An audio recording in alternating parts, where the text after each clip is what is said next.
In today's What's Wrong with This House exercise, Matthew and I are analyzing the Benbrook, a 3-bedroom, 2.5-bathroom townhouse located in the Park Trail development in Marietta, a suburb of Atlanta.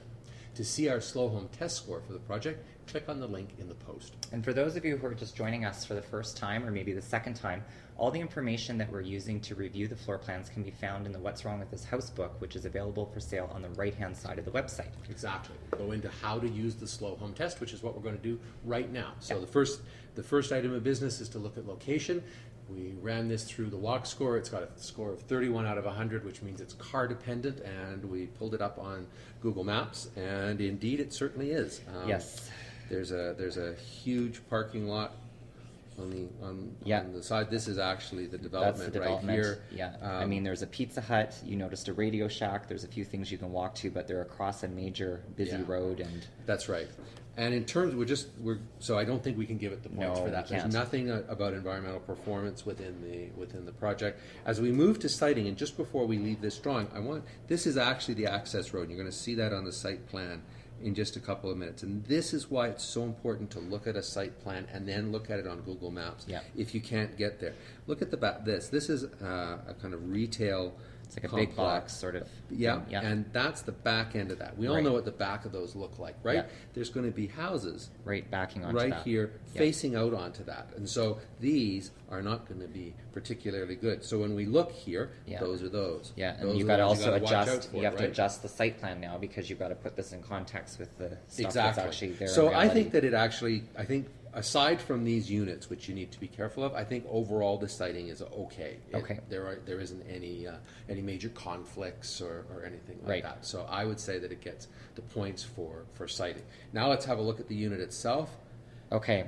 Well, there's a few problems right off the bat. I think we've got a colliding geometry issue on the second floor by the introduction of these 45-degree angles. That circulation, right? And a lot of dead and wasted space. And these angles are introduced for really no apparent reason. Yeah. I think organizationally on the main floor, we've got that issue again where the double car garage dominates the house. Leaving just almost the space for a door. We've got to fit our stair in a very narrow and very tight hallway right into the back of the living space with no light.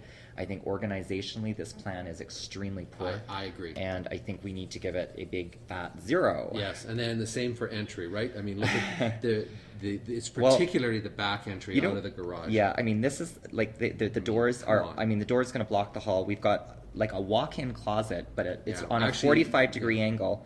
And it's so small, I don't know, you could barely fit a vacuum cleaner in there. And that's your main closet for your family of 4?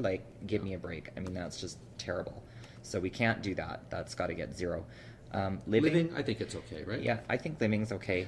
If you put that optional fireplace in the corner, then you get a 0 because 45-degree fireplaces. Yeah, do you want to just explain why? Well, it's bad because when you put something into the corner, then you've got to furnish it. And the thing is that people always naturally orient their furniture towards the focal point. So you're going to put your sofas and your chair here like that, and then you've got a sort of weird diagonal access around it, plus wasted space. You hear this from people all the time. They say, "Oh, my living room feels like there's dead space in the corners." More often than not, they have a corner fireplace, and that's what's causing that condition. So just don't choose that. Exactly. So we gave points for the outdoor living. We said that was okay. The dining room was okay. Agreed. Kitchen, not okay. The kitchen is terrible. I mean, look at this. We've got a little pass-through here. We've got one of these inner turned islands, the bridge deck of the Enterprise, as you like to call it, with one person can stand there. The rest of it, way too much floor space, way too much like we talk about the appliance triangle, there's way too much room between the appliances. It's not efficient. And we've also got these sort of cupboard wall things on the side. It's not very good. And plus it's enclosed, basically. Exactly. It's just overall terrible. I agree. So if we move up to the second floor and we look at the bedrooms, I've got a problem with those because particularly this one. And this is where you see that the colliding geometry of that hallway coming to roost. Explain why that's a problem. Sure. Well, if you look at that